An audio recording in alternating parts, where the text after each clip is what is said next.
خان نے کہا، دیکھو عریج، جس مرد کو سچ میں محبت ہوتی ہے نا، وہ آپ سے نہیں آپ کے ماں باپ سے بات کرتا ہے اور عزت کے ساتھ آپ کو اپنے گھر کی عزت بناتا ہے۔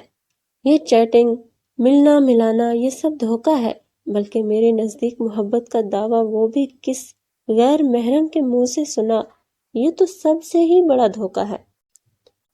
اور تمہیں ایسا کیوں لگتا ہے؟ عریج نے مزید پوچھا۔ کیونکہ آج کل کے دور میں محبت نہیں رہی، بس ضرورت رہ گئی ہے، بات کرنے کی ضرورت، ٹائم دینے کی ضرورت، دل لگنے کی ضرورت۔ محبت تو اب بہت کم لوگوں میں زندہ ہے، اور وہ لوگ بہت انمول ہیں۔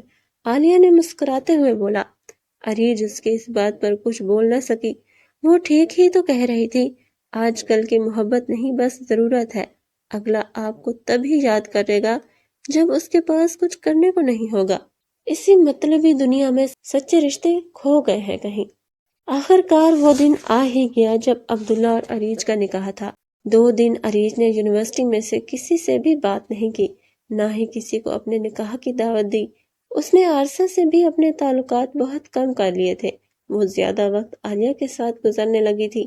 صبح سے سفیان صاحب کی گھر میں نکاح کی تیاریاں چل رہی تھی، ہر طرف خوشی کا ماحول تھا۔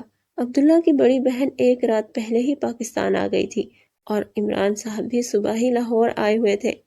عریج کے ہاتھوں میں مہندی لگی رہی، سب بہت خوش تھے، ہر طرف رونق تھی۔ نکاح شام 5 بجے ہونا تھا۔ میں اندر آ سکتا ہوں؟ عبداللہ نے باہر سے ہی آواز دی۔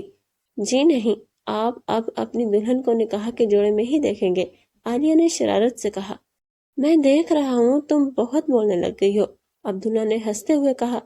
کیوں نہ بولوں، آپ کی چھوٹی بہن ہوں، اور میرے بھائی کی شادی ہے، عالیہ نے مزے سے کہا۔ عریج بیڈ پر بیٹھی ان دونوں بہن بھائیوں کی باتیں سن رہی تھی اور مسکرا رہی تھی۔ اس کا کوئی بھائی نہیں تھا، اس وقت اس کو اس بات کا بہت احساس ہو رہا تھا کہ بہن بھائی بھی اللہ کی ایک خوبصورت نعمت ہے۔ السلام علیکم بھائی جان، ایک جانی پہچانی آواز نے عبداللہ کا دھیان اپنی طرف کیا۔ وعلیکم السلام، سلیم تم یہاں؟ عبداللہ نے اپنے بچپن کے دوست گلے لگتے ہوئے اس سے پوچھا۔ میرا یار نکاح کر رہا ہو اور میں نہ ہوں، ایسا کیسے ہو سکتا ہے؟ نکاح کی مبارک ہو، سلیم نے ملتے ہوئے کہا۔ خیر مبارک بھائی۔ عبداللہ اور سلیم اسکول اور کالج میں ایک ساتھ پڑھتے تھے۔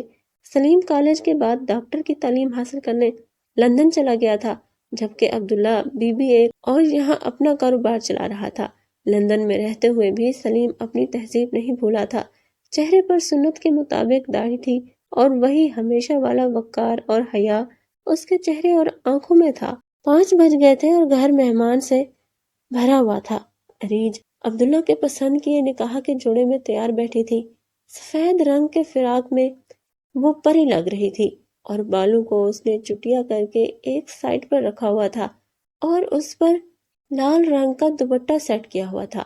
ماشاءاللہ پری لگ رہی ہو، عالیہ اور اس کی بڑی بہن نے ایک ساتھ کہا۔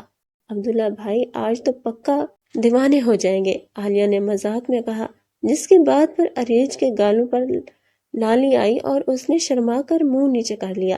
اف، دلہن شرما گئی، دونوں نے ہنس کر بولا۔ اب بس بھی کر دیں، عریج نے مسکرا کر کہا۔ وہ خوش تھی کیونکہ اس کو معلوم تھا کہ اس کے باپ نے جس انسان کو اس کے لیے پسند کیا وہ بہترین ہے۔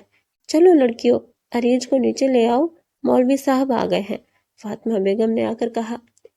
اپنی بیٹی کو نکاح کے جوڑے میں دیکھ کر ان کی آنکھیں بھر آئیں، پر وہ بہت خوش تھی کیونکہ عبداللہ بہترین انسان تھا۔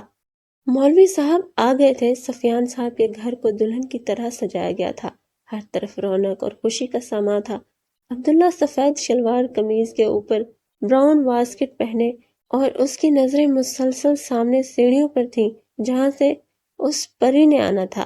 صبر کر لیں بھائی جان، آ جائے گی وہ، سلیم نے شرارت سے کہا۔ عبداللہ اس کی بات سن کر ہنسنے لگا اور اپنی نظریں نیچے کر لیں۔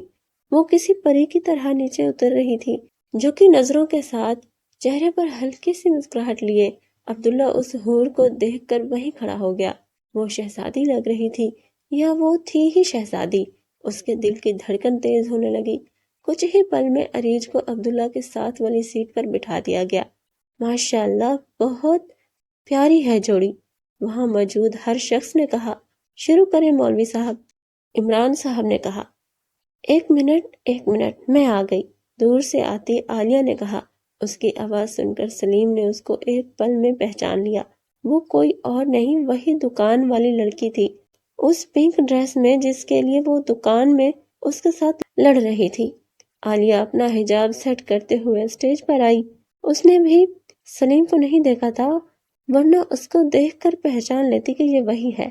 آ جاؤ میری گڑیا، تمہارا ہی انتظار تھا۔ مولوی صاحب عبداللہ نے کہا، نکاح شروع کیجئے۔ عریج کو جب نکاح نامہ ملا تو اس کے ہاتھ کانپنے لگ گئے۔ یہ لمحہ لڑکی کے لیے بہت مشکل ہوتا ہے۔ نکاح نامے پر دستخط کرتے وقت اس کو اپنا ماضی ایک فلم کی طرح اپنی آنکھوں میں نظر آ رہا تھا۔ ساجد سے ملنا، اس کے وعدے اور باتیں، اس کا دوسری لڑکیوں کے ساتھ تعلق اور وہ دھمکی۔ عریج نے اپنی آنکھیں زور سے بند کر کے کھولی اور اپنے سامنے بیٹھے اس شخص کو دیکھا۔ یہ تھا اس کا نصیب۔ اس نے ایک گہرا سانس لیا اور نکاح نامہ پر اپنے دستخط کر دیے۔ جس مرد کو محبت ہوتی ہے وہ آپ کو اپنی عزت بناتا ہے۔ عالیہ کے یہ الفاظ عریج کے کانوں میں گونج رہے تھے۔ تو کیا ساجد کو میرے سے محبت نہیں تھی؟ کیا وہ ایک ضرورت تھی جو سحر سے اس نے پوری کر لی؟ عریج نے خود سے کہا۔ عبداللہ اب نکاح کے بعد سب سے مل رہا تھا اور عریج دیکھ رہی تھی۔ جیسے ہی وہ سلیم کی طرف جا کر اس کے گلے ملا، عالیہ نے بہت غور سے اس انسان کو دیکھا۔ وہ اور کوئی نہیں، وہی دکان والا لڑکا تھا۔ اوہ میرے اللہ، یہ یہاں کیا کر رہا ہے؟ عالیہ نے خود سے کہا۔ سلیم اس کو ہی دیکھ رہا تھا۔ عالیہ کو اس کے اپنے پر بڑی نظروں سے الجھن ہو رہی تھی۔ کیا مصیبت ہے؟ عالیہ نے کہا۔ عریج نے اس کو سر اٹھا کر دیکھا اور پھر اس کی نظروں کا پیچھا کرتے ہوئے اس نے بھی سلیم کو دیکھا جو اس وقت عالیہ کو دیکھ رہا تھا۔ عریج مسکرا کر عالیہ کا ہاتھ پکڑتی ہے۔ میں نے کہا تھا نا، یہ لڑکا کچھ الگ ہی ہے، اس نے عالیہ کے کان میں کہا۔ جو بھی ہو، ویسے یہ ہے کون؟ اور بھائی اس پر اتنا مہربان کیوں ہو رہے ہیں؟ عالیہ نے شک سے کہا۔ اتنے میں ہی سلیم عبداللہ کے ساتھ عریج کی طرف آ گیا۔ السلام علیکم بھابی، میں آپ کے شوہر کا اکلوتا دوست، سلیم نے مزے سے کہا۔ وعلیکم السلام، عریج نے سلام کا جواب دے کر عبداللہ کو دیکھا۔ عریج، یہ سلیم ہے، میرے بچپن کا دوست، ہم ساتھ میں پڑھتے تھے، پھر یہ جناب لندن ڈاکٹر بننے چلے گئے، عبداللہ نے تفصیل سے کہا۔ یہ چھوٹا سا تحفہ میری طرف سے میری بھابی کو دے دیجیے گا، امید ہے پسند آئے گا۔ وہ کسی پری سے کم نہیں لگ رہی تھی۔ یہ چھوٹا سا تحفہ میں نے کچھ اور کیا تھا، لیکن وہ کسی پری نے مجھ سے لے لیا، سلیم نے عالیہ کی طرف شرارت سے دیکھتے ہوئے کہا۔ عریج اور عالیہ اس کے کہنے کا مطلب سمجھ گئیں۔ عریج نے ہنستے ہوئے اس سے تحفہ لے لیا، جبکہ عالیہ منہ بنا کر وہاں سے چلی گئی۔ اس کو کیا ہوا؟ عبداللہ نے عالیہ کی طرف دیکھ کر کہا۔ پتہ نہیں، عریج نے اپنی ہنسی قابو کرتے ہوئے کہا۔